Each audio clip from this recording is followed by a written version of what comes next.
A quorum being present, the Select Committee to investigate the January 6th attack on the United States Capitol will be in order.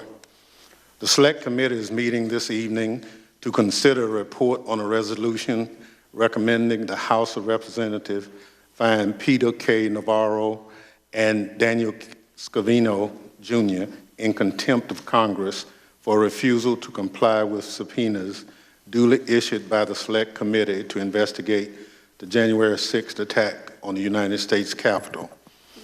Without objection, the chair is authorized to declare the committee in recess at any time. I'll now recognize myself for an opening statement.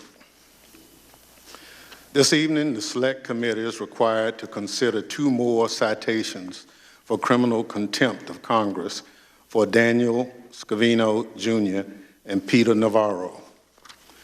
Before I get started, I do want to comment quickly on the ruling today in John Eastman's lawsuit to stop the Select Committee from obtaining certain records. As the Vice Chair and I said in our statement earlier today, this ruling is a clear victory for the rule of law. I encourage people at home to read what Judge Carter wrote and consider his words very carefully. His warnings about the ongoing threat to American democracy should alarm every person in this country. I want to read a short excerpt from Judge Carter's ruling. Dr. Eastman and President Trump launched a campaign to overturn a democratic election, an action unprecedented in American history. Their campaign was not confined to the ivory tower. It was a coup in search of a legal theory. The plan spurred violent attack on the seat of our nation's government, led to the death of several law enforcement officers, and deepened public distrust in our political process. More than a year after the attack on our Capitol, the public is still searching for accountability. I'm proud to say that this committee is helping to lead that search for accountability. It is why we are here tonight. So let's turn to Mr. Scavino and Mr. Navarro. These aren't household names, and my colleagues will share some details about who they are and why they are so important to our investigation. In short, these 2 men played a key role in the ex-president's efforts to overturn the results of the 2020 election. The Select Committee subpoenaed them for records and testimony to learn more about their roles and what they knew. In Mr. Scavino's case, he strung us along for months before making it clear that he believes he's above the law. Mr. Navarro, despite sharing relevant details on TV and podcasts and in his own book, he also stonewalled us. The contempt report published last night gets into the weeds on this, but broadly, Mr. Scavino and Mr. Navarro are making similar excuses. They're claiming that the information we want from them is shielded by executive privilege. To remind everyone, executive privilege is a power of the president to make sure official sensitive information and conversations stay private.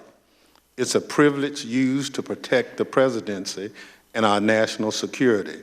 It usually involves the president and that president's closest advisors, cabinet secretaries, top aides. In the lead up to January 6th, Mr. Scavino and Mr. Navarro were both government employees. They worked in the White House. They drew salaries paid by the taxpayers. They had conversations with the ex-president, so now they are saying they won't answer any of our questions because of executive privilege.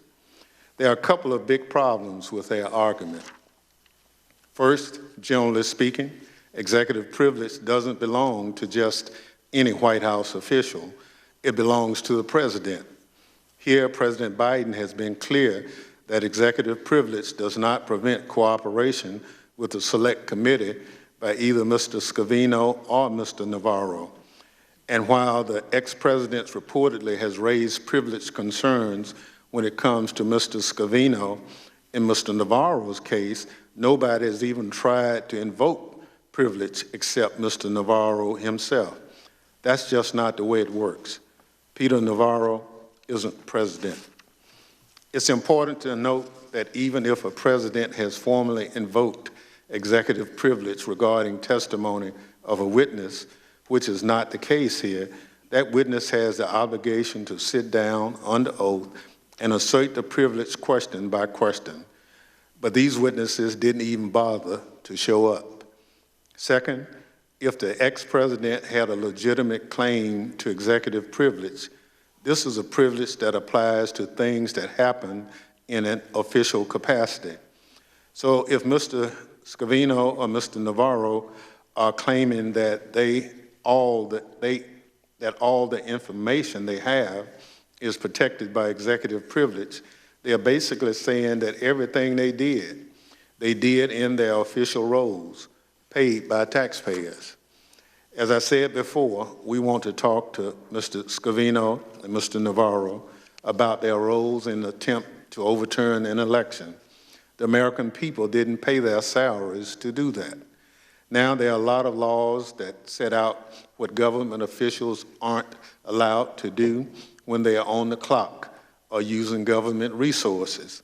It's important that taxpayer dollars don't support political activity, and there are a few bright lines about every specific situation.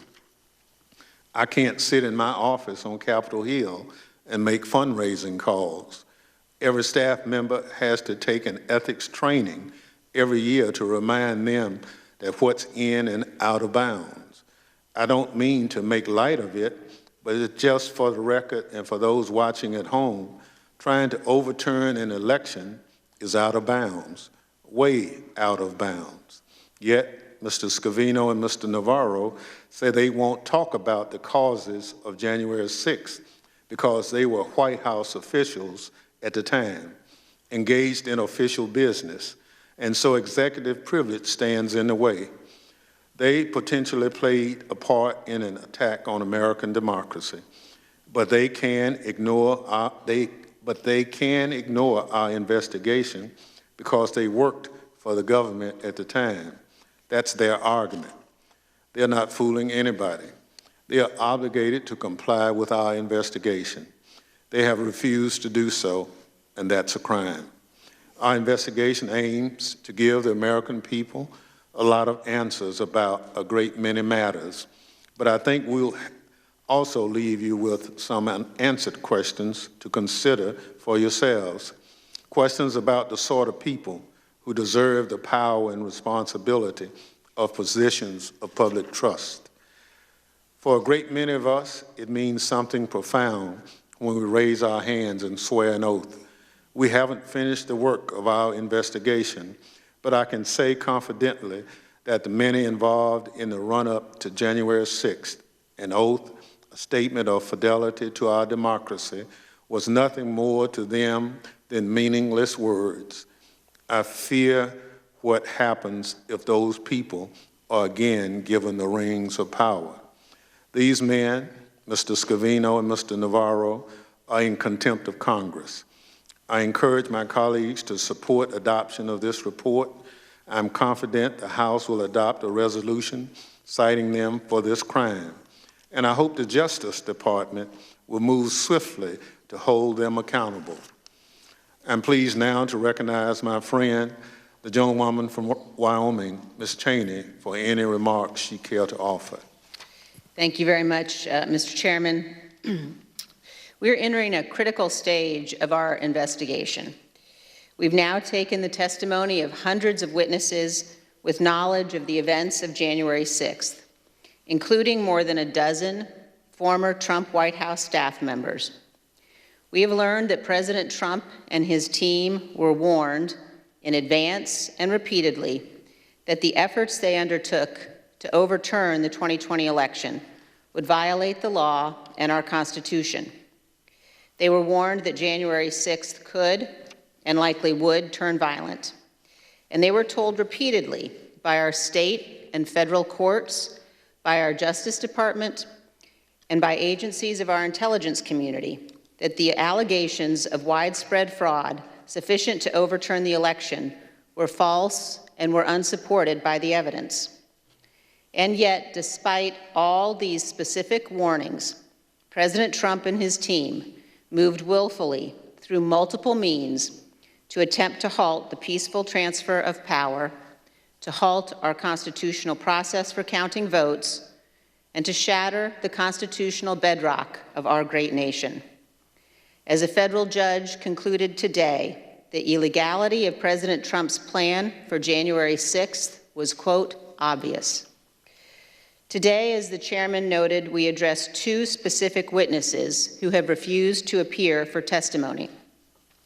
Mr. Scavino worked directly with President Trump to spread President Trump's false message that the election was stolen, and to recruit Americans to come to Washington with the false promise that January 6th would be an opportunity to, quote, take back their country. This effort to deceive was widely effective and widely destructive. The committee has many questions for Mr. Scavino about his political social media work for President Trump, including his interactions with an online forum called The Donald and with QAnon, a bizarre and dangerous cult. President Trump, working with Mr. Scavino, successfully spread distrust for our courts, which had repeatedly found no basis to overturn the election. And Trump's stolen election campaign succeeded in provoking the violence on January 6th. On this point, there is no doubt. The committee has videos, interviews, and sworn statements from violent rioters demonstrating these facts. Mr. Navarro is also a key witness.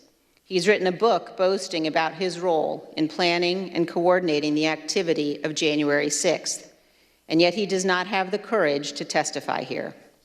We have many questions for Mr. Navarro, including about his communications with Roger Stone and Steve Bannon regarding the planning for January 6th. As Judge Carter concluded today, quote, based on the evidence, the court finds it more likely than not that President Trump corruptly attempted to obstruct the joint session of Congress on January 6, 2021. Our committee will continue to litigate to obtain the testimony we need. We have already defeated President Trump's effort to hide certain White House records behind a shield of executive privilege. As the court said today, or not today, but as the court said in that case, under any of the tests advocated by former President Trump, the profound interests in disclosure advanced by President Biden and the January 6th committee far exceed his generalized concerns for executive branch confidentiality. That same conclusion should apply to Mr. Scavino and Mr. Navarro. Let me pause for a moment on one specific legal point.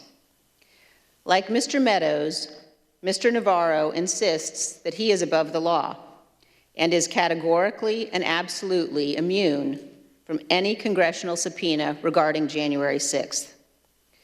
We are aware of no court anywhere in America that has ever agreed with this proposition. To the extent that Mr. Navarro and Mr. Meadows are attempting to rely upon memoranda from the Justice Department's Office of Legal Counsel, those memoranda explicitly do not apply here. In this context, Mr. Navarro was not acting as a White House aide advising the president on official matters of policy. He was acting as a Trump campaign operative planning a political effort to obstruct or impede Congress's constitutional proceeding to count electoral votes. The Department of Justice is entrusted with the defense of our Constitution. Department leadership should not apply any doctrine of immunity that might block Congress from fully uncovering and addressing the causes of the January 6th attack. Congress is a separate and co-equal branch of government. It must have the authority and the ability to protect its independence and safeguard the constitutional separation of powers. In the coming months, our committee will convene a series of hearings. The American people will hear from our fellow citizens who demonstrated fidelity to our Constitution and the rule of law, and who refused to bow to President Trump's pressure. The committee has heard from many of these individuals, including Republicans appointed by President Trump to posts in the Department of Justice, Republicans who stood firm, who threatened to resign and refused to participate in efforts to corrupt the department with the stolen election lies that led to January 6th. We have heard from leading Republicans serving in state legislatures and in state and local government who also stood firm, who resisted pressure from the former president and did their constitutional duty.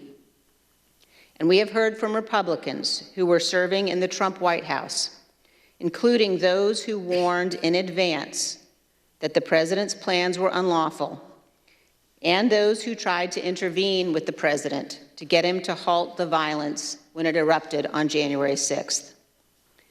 In a time when many Republican members of Congress have abandoned their obligation to our Constitution and are putting politics above duty, each of the individuals I just mentioned has, by contrast, demonstrated a firm and unwavering commitment to this nation and to our constitutional republic. Each has done what is right, despite tremendous personal, political, and professional cost. Each is a model for the American people of the kind of public servants this nation needs. Men and women who know our institutions don't defend themselves and who recognize the obligation that comes from holding positions of public trust. As we meet here tonight, Vladimir Putin continues his brutality against Ukraine, killing innocents, reminding us what happens when authoritarians rule. And each day we see footage of the unyielding courage of the Ukrainian people who are fighting and dying to defend their freedom. Their bravery reminds us that democracy is fragile. Democracy only survives if citizens are willing to defend it. We live in the greatest constitutional republic in history. No citizen in our republic can be a bystander. If we don't stand for our freedom and our republic, we will lose them. In his ruling today, Judge Carter put it this way: if President Trump's plan had worked, it would have permanently ended the peaceful transition of power, undermining American democracy and the Constitution. If the country does not commit to investigating and pursuing accountability for those responsible, the court fears January 6th will repeat itself. Thank you, Mr. Chairman. I yield back. Gentlelady yields back. Pursuant to notice, I now call up report on a resolution recommending that the House of Representatives find Peter K. Navarro and Daniel Scavino, Jr. in contempt of Congress for refusal to comply with subpoenas duly issued by the Select Committee to investigate the January 6th attack on the United States Capitol. The report was circulated in advance and printed copies are available. The clerk shall designate the report. Report on a resolution recommending that the House of Representatives find Peter K. Navarro and Daniel Scavino, Jr. in contempt of Congress for refusal to comply with subpoenas duly issued by the Select Committee to investigate the January 6th attack on the United States Capitol. Without objection, the report will be considered read and open to amendment at any point. The chair recognizes the gentlewoman from California, Ms. Laughlin. Thank you, Mr. Chairman. You know, it's a phrase we use all the time, no one is above the law. But it seems as if a few of the former president's closest aides and allies seem to think they are, including Daniel Scavino, Jr. Now, who is he?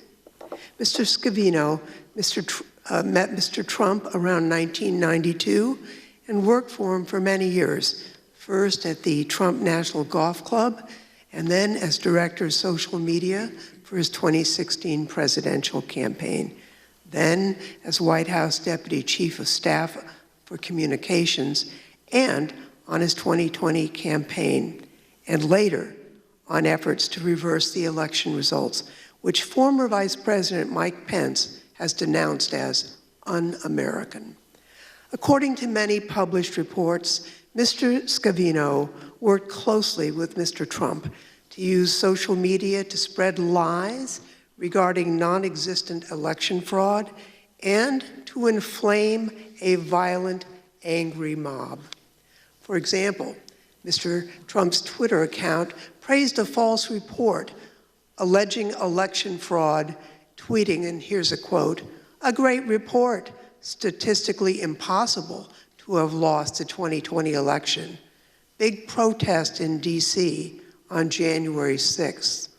Be there, will be wild." Mr. Scavino also followed domestic violent extremist social media, and he did that on behalf of Mr. Trump. This committee has reason to believe that doing so provided Mr. Scavino with explicit advance warnings of the violence that was to occur on January 6th. Now, Mr. Scavino may have shared these warnings of violence with Mr. Trump before January 6th. He reportedly attended several meetings with Mr. Trump and others regarding reversing President Biden's legitimate victory. Mr. Scavino was also with Mr. Trump during the Capitol attack, while Mr. Trump failed to immediately try to stop it, despite urgent bipartisan calls for him to do so.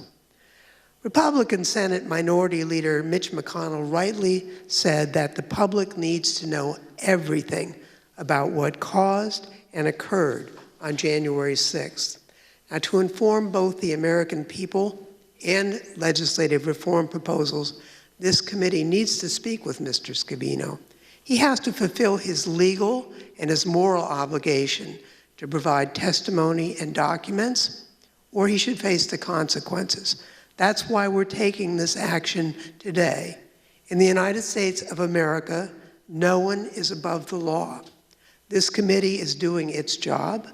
The Department of Justice needs to do theirs. I yield back, Mr. Chairman. Gentlelady yields back. The chair recognizes the gentleman from Illinois, Mr. Kinzinger. Thank you, Mr. Chairman. And as the Vice Chair mentioned with Ukraine, it reminds us that democracies aren't defined by bad days or bad things that happen, but how they defend it and how they come back from that. And that's the importance of this committee. So Dan Scavino met Donald Trump when he was 16 years old. He became a longtime Trump employee and remains a true Trump loyalist. In the Trump administration, Dan Scavino served as director of social media and for its final 2 years as deputy chief of staff for communications. And as the select committee report notes, Dan Scavino was with then President Trump on January 5th and 6th. He spoke with President Trump by phone several times on January 6th and was with the president when many urged him to help stop the violence at the Capitol. He was always, at all relevant times, a Trump and White House insider. Social media as a means of monitoring and shaping trends was Dan Scavino's core business. Reports tell us that Dan Scavino and his team monitored extremist social media sites, monitored trends on social media, and used extremist social media sites to shape public perceptions. There is, in short, a great deal of highly important information that Dan Scavino has that the Select Committee needs to know. I want to focus on one aspect of that, what Dan Scavino could tell us about what then President Trump thought was likely to happen on January 6th. Did the president know that the rally could turn violent, that his rhetoric on the ellipse could send an angry mob to storm the Capitol? When Trump noted on the evening of January 5th that he had a fired up crowd, did he know that they might take it literally when the next morning he told them to, quote, fight hard? Dan Scavino was there and could tell us a lot about that. We need to hear from him. And refusing to talk to us, he's stiff-arming the American people, and he's hiding the truth. It's unlawful and there is no excuse. Then President Trump asserted that he generally did his own tweets, but he acknowledged that on occasion, Scavino helped to shape them. We know that he often composed social media posts and discussed their language with Trump. With that in mind, let's take a closer look.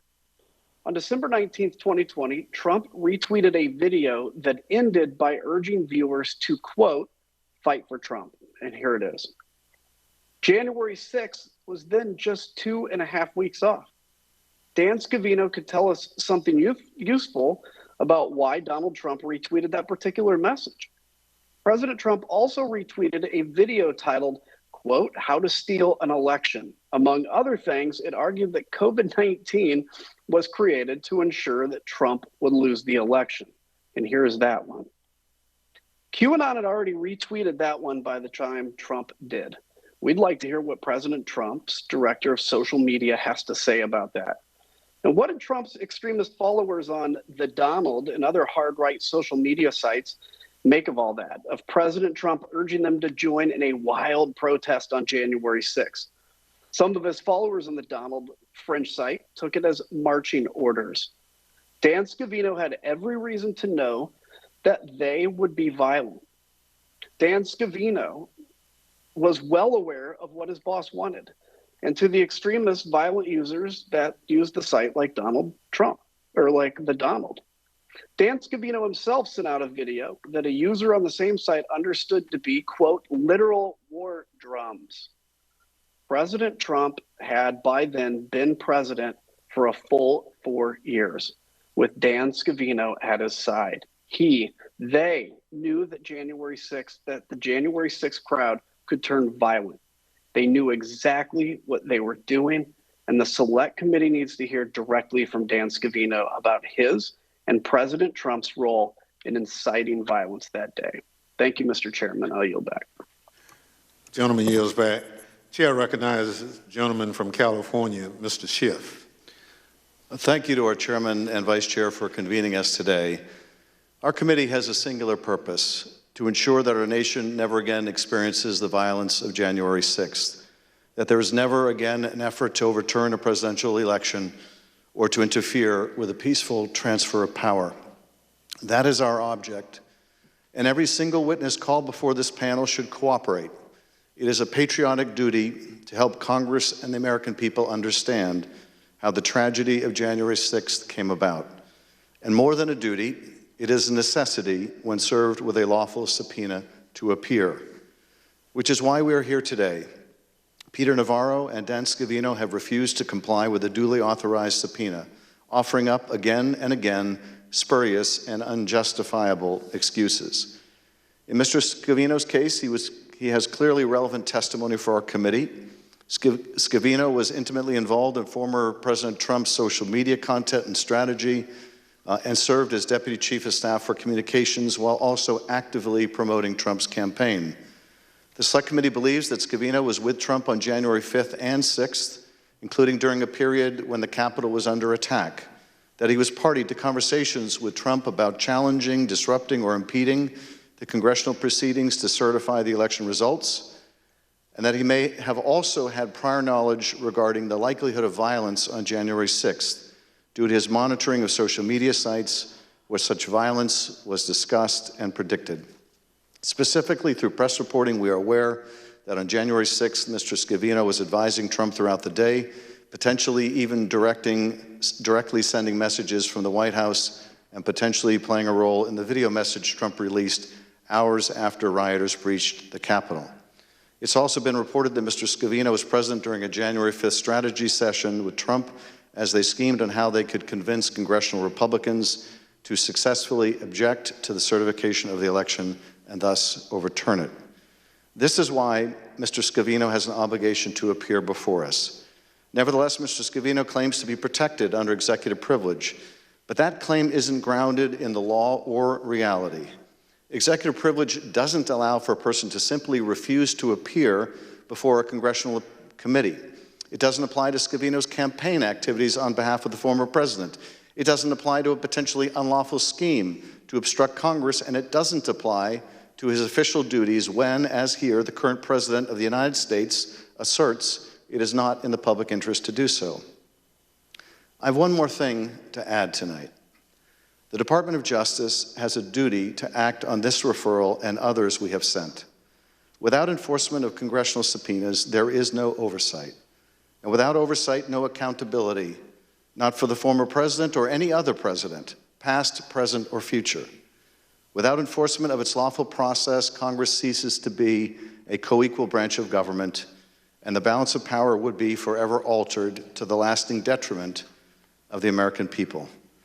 Finally, I want to return to Judge Carter's remarkable opinion, finding that a former president of the United States may have committed a crime and fraud against the United States. The judge said that Dr. Eastman and President Trump launched a campaign to overturn a Democratic election, an action unprecedented in American history. Their campaign was not confined to the ivory tower. It was a coup in search of a legal theory. The plan spurred violent attacks on the seat of our nation's government, led to the deaths of several law enforcement officers, and deepened public distrust in our political process. And as the vice chair pointed out, he also said, if the country does not commit to investigating and pursuing accountability for those responsible, the court fears January 6 will repeat itself. That responsibility to investigate and pursue accountability extends to those who hold the highest office in the land or those who hold no office at all. If no one is above the law, then no one must be above the law. We are upholding our responsibility. The Department of Justice must do the same. I yield back. Gentleman yields back. Chair recognizes the gentleman from California, Mr. Aguilar. Thank you, Mr. Chairman, Madam Vice Chair, and distinguished colleagues. Our committee is dedicated to getting to the truth and to taking any steps necessary to do so. When material witnesses fail to comply with lawful subpoenas, we have no choice but to refer them for contempt of Congress. Peter Navarro's testimony is integral to our investigation, and despite the fact that he's given multiple television interviews regarding our subpoena, he's failed to comply with our investigation in any way. Mr. Navarro has publicly stated that he is protected by executive privilege, but has never sought counsel, as others have, has never filed any case seeking relief from his responsibilities to comply with our subpoena. An economist with a PhD from Harvard, Mr. Navarro ran unsuccessfully for office in my home state of California for five times. He wrote several books on economics and trade, many of which focused on China. He was brought on by the Trump campaign in 2016 to advise the former president on economic and trade issues. He was such an important advisor to the former president that an office in the White House was created just for him to oversee, the White House National Trade Council. He was the architect of the president's trade policies, which, according to a study commissioned by the U.S.-China Business Council, quote, hurt the U.S. economy and failed to achieve major policy goals. Now, Mr. Chairman, I think the American people might be wondering why our committee would need to speak with a trade official about the attempts to overturn the 2020 election. As the Vice Chair noted, that's because Mr. Navarro held that title as a director of White House National Trade Council, but he devoted much of his time to White House political efforts outside the scope of his official duties. In fact, the American people are likely to know Mr. Navarro solely in his political capacity. He was so active in the 2020 re-election campaign that the United States Special Counsel ruled in 2020 that Mr. Navarro repeatedly violated the Hatch Act. That's because the former president trusted Mr. Navarro as a spokesman and confidant. He was so intimately involved with these efforts that Mr. Navarro allegedly led a call on January 2nd with a group of state legislators about the effort to convince Vice President Pence to delay the election certification for 10 days. A text handed over to this committee by Mr. Meadows from a member of the press read, and I quote, "Mark, I'm reaching out because I have details on the call that Navarro helped convene yesterday with legislators as part of his effort to get Pence to delay certification of the election for 10 days, including that the president participated. Were you on the call when the president spoke? End quote. Among the many questions we have for Mr. Navarro, we need to hear from him about this conversation and about that phone call. And we need to hear from him about his other calls with Steve Bannon, whom the House has already held in contempt, that took place both during and after the attack on the U.S. Capitol.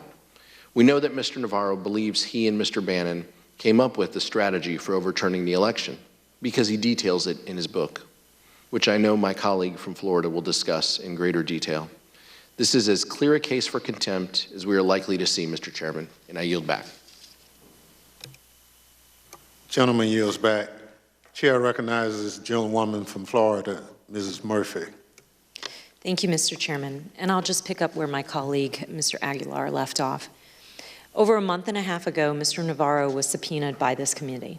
We sought documents and testimony regarding his efforts to discredit the election and to prevent the results from being certified. This information is central to our committee's inquiry. Mr. Navarro refused to comply, making a cursory claim of executive privilege. There are many reasons why this blanket assertion of executive privilege lacks merit, as a matter of law and as a matter of common sense. Most fundamentally, neither the incumbent nor the former president has asserted privilege regarding Mr. Navarro's testimony or document production to the committee. And Mr. Navarro has no unilateral authority to assert privilege himself. Beyond that foundational flaw in Mr. Navarro's privilege claim, since the election, he has spoken and written widely about the precise subjects that are the focus of our subpoena.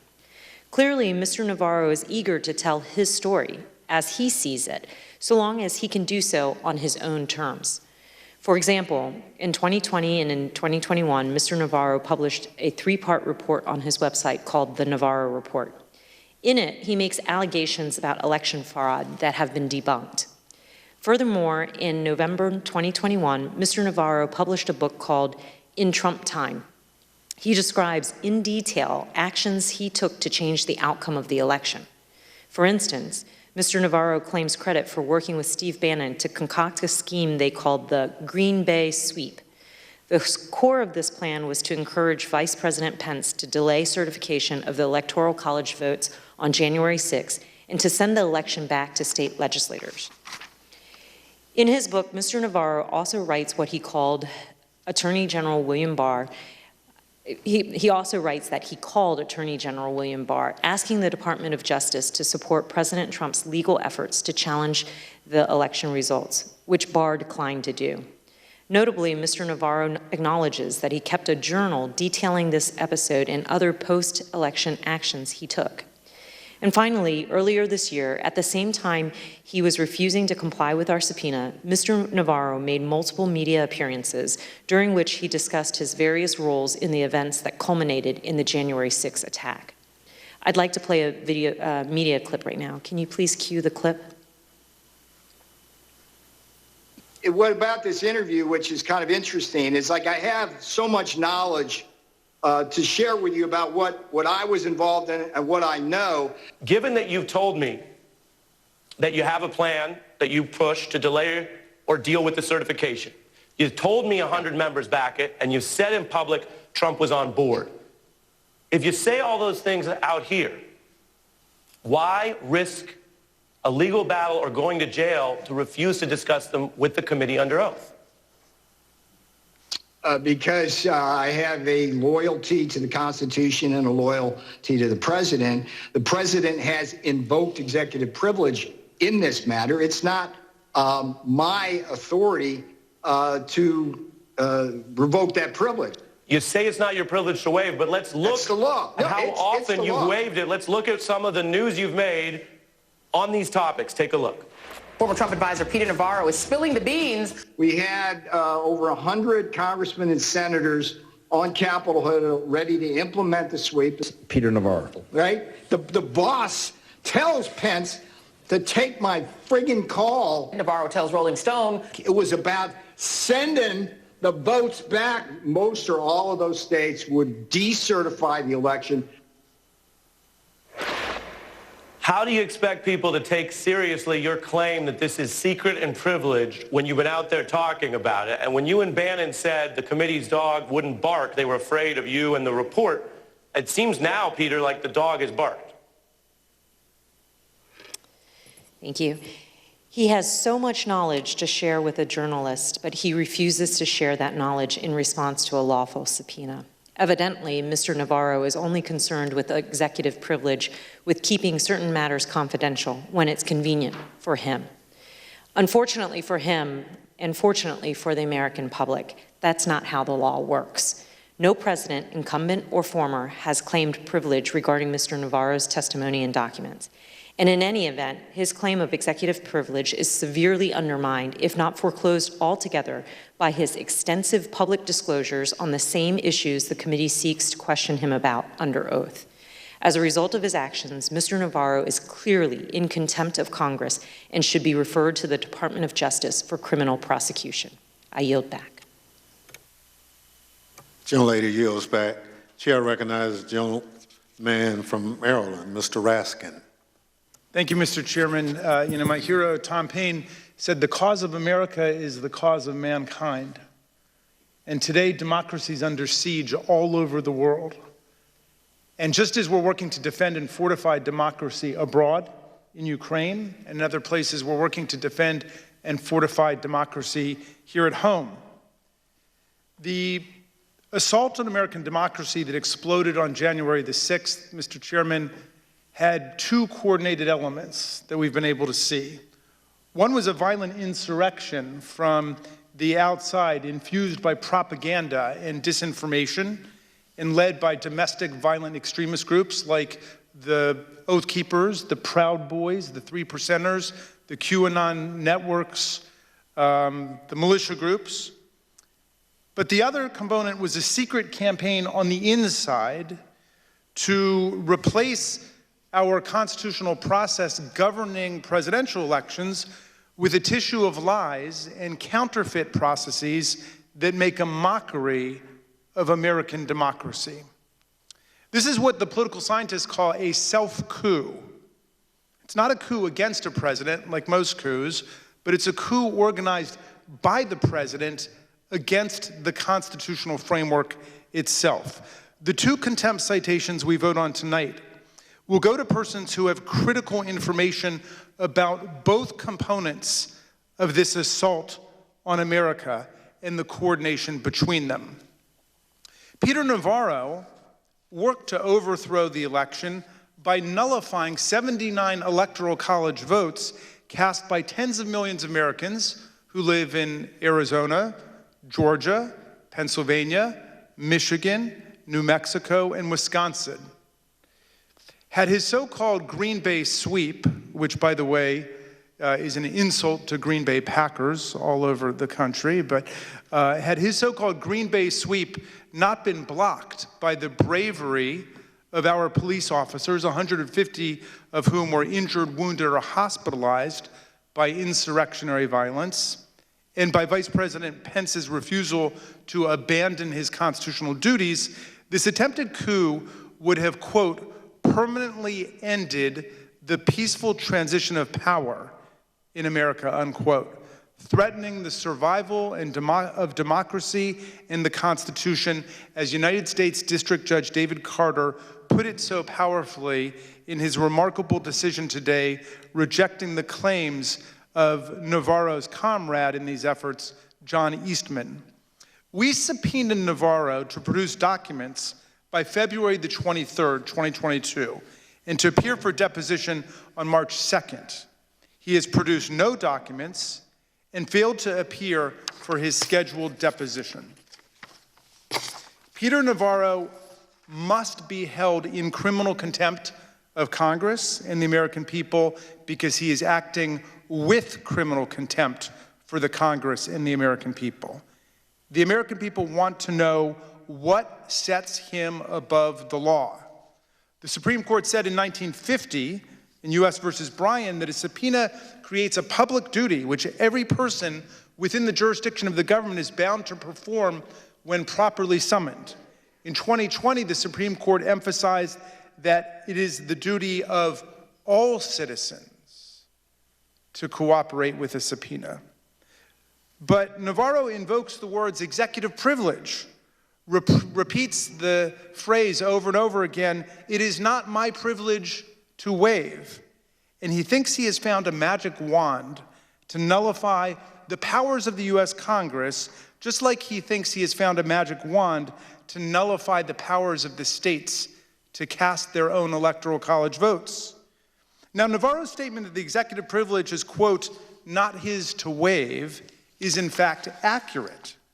But if the executive privilege is not Navarro's to waive, then neither, for the exact same reason, and by definition, is it his to assert in the first place. The Supreme Court has been clear that the executive privilege belongs to the President of the United States. And on February 28, 2022, the White House counsel notified Mr. Navarro that President Biden determined that assertion of executive privilege is not justified with respect to Navarro's effort to cover up the evidence of his participation in this assault on American constitutional democracy.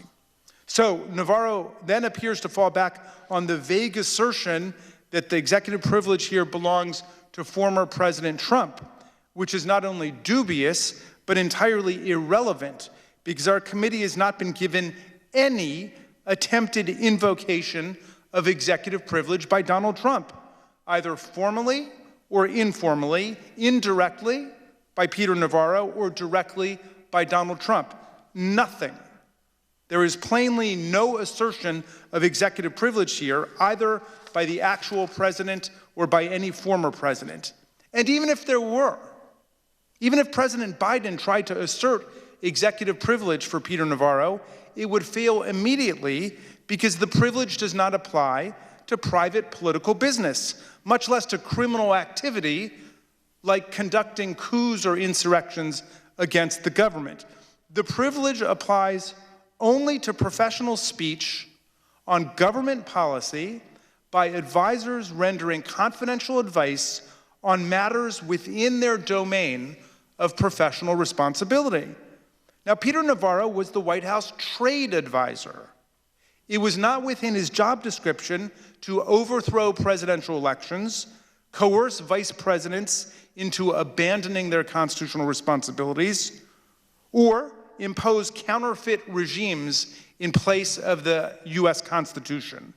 When Navarro was plotting to overthrow the election by canceling out the Electoral College votes of 49 million Americans in 6 states to seize the presidency for his chosen candidate for 4 years, he was not rendering advice on trade policy.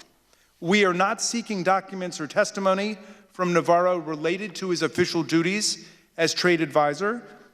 And indeed, on a press call to announce release of his outlandish and cartoonish 3-part report on outright fraud in the 2020 election on his personal website, Navarro acknowledged publicly that he was writing as a private citizen and not as a federal government official.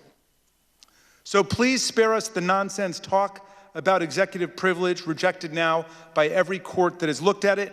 This is America, and there's no executive privilege here for presidents, much less trade advisors, to plot coups and organize insurrections against the people's government and the people's constitution, and then to cover up the evidence of their crimes. The courts aren't buying it, and neither are we. Navarro insists only on adding insult to his contempt. More than a year after Biden beat Trump by more than 7 million votes, Navarro continues to spread the big lie that Trump won, and he says, quote, "Beyond any shadow of a doubt, this election was stolen."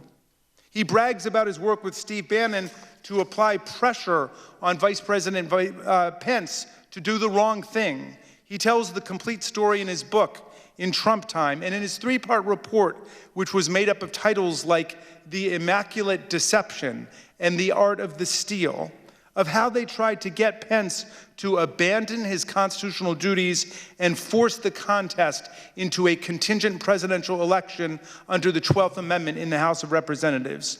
And he goes on Steve Bannon's podcast and he makes noises about the next insurrection. A year after the election was over, he said, if they want an insurrection, they keep pushing this, they're going to push the American people over the freaking edge. Mr. Chairman, Madam Vice Chair, the American people opposed the January 6th insurrection, and the American people oppose future insurrections and coups against our government. We are fighting to defend the institutions and values of democracy at home against coup plotters and insurrectionists, and we are supporting other democracies around the world under siege by autocrats and kleptocrats, bullies and despots. We are on the side of the people of Ukraine against Vladimir Putin, who is not a genius, but a mass murderer. And we stand strong on the side of democracy, freedom, the Constitution, and the rule of law against people who smashed our police officers in the face with Confederate battle flags and tried to cancel out the results of our presidential election. These two men are in contempt of Congress, and we must cite them both for their brazen disregard for their duties and for our laws and our institutions. I yield back. Gentleman yields back. Chair recognizes the gentlewoman from Virginia, Ms. Luria. Thank you, Mr. Chairman, and I want to thank my colleagues on the committee for their commitment to providing a full and factual accounting of everything that led to January 6th, the events of that day, and to ensure that such an attack on our republic never happens again. Mr. Chair, I served in the Navy for 20 years, and when you talk to people in the military, that's what they say. They say they serve in the military. They serve the American people. Today, I continue to serve, as we all do on this committee. When Mr. Scavino and Mr. Navarro entered the administration, they agreed to serve the American people. The president, who serves the American people, has a unique duty under the Constitution to take care that the laws be faithfully executed. And those that serve under the president, especially those closest to him in the administration, are integral to performing that duty to take care that the laws are faithfully executed, not to undermine those laws. Congress has a constitutional duty to investigate, and we have a duty to the American people to investigate the violent attack on our Capitol that attempted to prevent the peaceful transition of power. Mr. Scavino and Mr. Navarro have a duty to respond to the subpoenas of this committee. However, they've decided, apparently, that they're above the law. 50 years ago this year, a small group of people in the Nixon administration also decided they were above the law. They engineered a cover-up to hold on to political power. They were almost successful, but it took Congress, the Senate, to get to the truth, a truth that the American people deserved. This committee has conducted more than 800 voluntary depositions and interviews, with more scheduled, including witnesses who worked in the previous administration. The committee's received nearly 90,000 documents pertaining to January 6th, and we followed up on more than 435 tips received through the committee's tip line. Hundreds of witnesses have voluntarily come forward and cooperated with our investigation. However, Mr. Scavino and Mr. Navarro refused to answer this constitutional duty. Why are they special? Why is it when we get closer and closer to the former president, his inner circle, those nearest to the president, why are those the ones who refuse to tell the American people what they know? What is it they're covering up? Now Mr. Scavino and Mr. Navarro have attempted to obstruct the pursuit of justice and to stonewall this committee's work and conceal the truth, despite both publicly acknowledging their roles in promoting election fraud conspiracies and counseling the former president on changing the outcome of election. What, Mr. Scavino and Mr. Navarro, are you covering up? Who are you covering for? We've been through this process before. What, Mr. Meadows, are you covering up? And who are you covering for? When given the opportunity to tell the truth about the attack on January 6th, Both Mr. Scavino and Mr. Navarro continue to put loyalty to Donald Trump before the Constitution and the American people. Tonight, I will vote to hold Mr. Scavino and Mr. Navarro accountable for their actions and recommend that the House of Representatives cite both of them for contempt of Congress. And the Department of Justice must act swiftly. I will echo what my colleagues have already said, but more bluntly, Attorney General Garland, do your job so that we can do ours. And I yield back. Gentlelady yields back. If there's no further debate, I now recognize the gentlewoman from Wyoming, Ms. Cheney, for a motion. Mr. Chairman, I move that the committee favorably report to the House the committee's report on a resolution recommending that the House of Representatives find Peter K. Navarro and Daniel Scavino, Jr. in contempt of Congress for refusal to comply with subpoenas duly issued by the Select Committee to investigate the January 6th attack on the United States Capitol. The question is on the motion to favorably report to the House. Those in favor say aye. Aye. Those opposed is no. In the opinion of the chair, the ayes have it. Mr. Chairman, I request a recorded vote. A recorded vote is requested. The clerk will call the roll. Ms. Cheney? Aye. Ms. Cheney votes aye. Ms. Lofgren? Aye. Ms. Lofgren votes aye. Mr. Schiff? Aye. Mr. Schiff votes aye. Mr. Aguilar? Mr. Aguilar votes aye. Mrs. Murphy? Aye. Mrs. Murphy votes aye. Mr. Raskin? Aye. Mr. Raskin votes aye. Mrs. Luria? Aye. Mrs. Luria votes aye. How is the chair recorded? Mr. Chairman, you are not recorded, and Chair votes aye. Mr. Chairman, I didn't. and Mr. Kinzinger? Kinzinger votes aye. Mr. Kinzinger, aye. The clerk will report the vote. Mr. Chairman, on this vote, there are 9 ayes and 0 noes. The motion is agreed to. The vice chair is recognized.